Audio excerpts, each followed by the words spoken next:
मोदी सरकार को घेरने के लिए बेंगलुरु में विपक्षी एकता की बैठक हो रही है, तो बीजेपी महासचिव दुष्यंत गौतम ने सच बेधड़क से खास बातचीत की और कहा कि ये सभी पार्टियां भ्रष्टाचार में लिप्त हैं और एक दूसरे को बचाने के लिए बैठक कर रही हैं।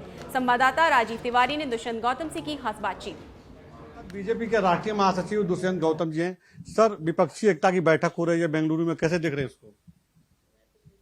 देखिए, वो बैठक नहीं है, वो एक ब्लैक मेलिंग का बैठ के धंधा कर रहे हैं कि आप मेरा बिल पास कराओगे तो मैं आ जाऊंगा, आप वेस्ट बंगाल में चुनाव नहीं लड़ोगे, ये कंडीशन दो तो मैं आ जाऊंगी, आप पंजाब में चुनाव लड़ोगे तो मैं आ जाऊंगा, आप मेरे परिवार को चलाओगे तो मैं आ जाऊंगा। वो सब परिवारवाद है, भ्रष्टाचार में लिप्त लोग हैं। और परिवारवाद देखिए, आप संख्या देखना है इनकी, किसी का बाप आएगा तो किसी का बेटा आएगा। कुनवा लेके चल रहे थे, चूल्हे नोत होती है ना दावत के लिए, ये दावत है इनकी। जैसे हमारे गांव में पार्टी होती है ना, चूल्हे नोत होती है, 6 परिवार होती है, वैसी पार्टियां हैं इनकी। इनके पास कोई एजेंडा नहीं है, देश के लिए एजेंडा नहीं है, देश की जनता के लिए एजेंडा नहीं है। जमीन आसमान का फर्क है। इसलिए मुझे लगता है कि ये कुछ आएंगे, कुछ नहीं आएंगे, कुछ लंच में आएंगे, कुछ ब्रेकफास्ट में आएंगे, कुछ शाम को बाद में आएंगे।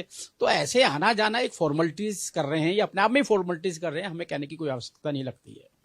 सब कुछ के बाद देखा जाए तो विपक्षी एकता में लग रहा था कि फूट हो जाएगी, अरविंद केजरीवाल निकल जाएंगे, लेकिन अरविंद केजरीवाल की जो शर्त है उसको कांग्रेस ने मान लिया है।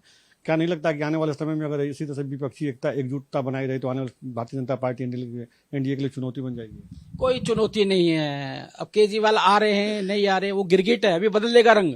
शाम तक आप कुछ और पूछ लोगे मेरे से, कल कुछ और पूछ लोगे। वो तो गिरगिट है, वो तो ब्लैकमेल कर रहा है। वो खाली अध्यादेश के ऊपर बात कर रहा है, वो एकता के लिए बात नहीं कर रहा, वो मोदी जी को हटाने की बात नहीं कर रहा।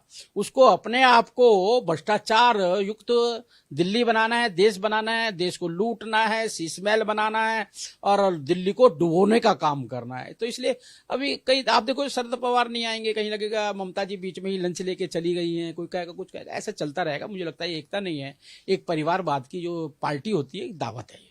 सर, एक तरफ जहां प्रधानमंत्री का विदेशों में जय जयकार हो रहा है, ऐसे में जो है देश की विपक्षी पार्टियां उनको हराने के लिए लगातार रणनीति बनाने में जुटी हुई हैं। क्या कहना चाहेंगे इन नेताओं को? ये मोदी जी को नहीं हराने के लिए लगे हैं, ये अपने आप को बचाने के लिए लगे हैं। भाई, मोदी जी को कैसे हरा सकते हैं? देश की जनता उनको प्यार करती है। बेघरों को घर दिया हमने, शौचालय दिए हमने, गैस देने का काम किया हमने उनको कोरोना से बचाने का काम किया। आज भी हमारा एक एक कार्यकर्ता सेवाई संगठन, सेवाई समर्पण के भाव को लेकर जनता के बीच में लगा हुआ है और जनता समझती है जो हमारे दुख दर्द में काम आया, हमारी प्रकृति के लिए, हमारे बच्चों के भविष्य के लिए, बहन बेटियों की इज्जत बचाने के लिए, बुजुर्गों के सम्मान के लिए जो पार्टी काम कर रही है वो नरेंद्र मोदी जी, हम नरेंद्र मोदी जी के साथ जाएंगे। सर, एक आखिरी सवाल है। देखा जाए तो भारतीय जनता पार्टी एनडीए कुनबा को मजबूत करने में लगी है। जो लोग एनडीए छोड़ के चले गए थे उनको भी लाया जा रहा है। इस बार 18 को बैठक हो रही है, लगातार पार्टी अध्यक्ष पत्र लिख रहे हैं। क्या माना जाए, क्या मैसेज देना चाहते हैं आप लोग? नहीं, हमारे पास कोई मैसेज ये सीधा सीधा भेजा है। हम देश के विकास के लिए काम कर रहे हैं, हम पूर्ण बहुमत की सरकार चला रहे हैं, हमारे सहयोगी देश के निर्माण में सहयोग करने वाले हैं। भारतीय जनता पार्टी को सहयोग नहीं कर रहे हो, देश के निर्माण में सहयोग कर रहे हैं, देश के विकास में सहयोग कर रहे हैं। मोदी जी के बढ़ते हुए कद जो विश्व में बना उसको सहयोग कर रहे हैं और जो हमने गरीबों के दुखों को हरने का काम किया उसमें सहयोग कर रहे हैं। इसलिए एनडीए की बैठक जो है, पूर्ण बहुमत की सरकार चला रहे हैं हम, उसके बावजूद सबको जोड़ रहे हैं। ये सबके सब लोग देश की तरक्की के लिए एक महायज्ञ चल रहा है, उसमें आहुति देने के लिए आ रहे हैं। कैमरा पर्सन राहुल के साथ राजीव तिवारी, सच पे धड़क, दिल्ली।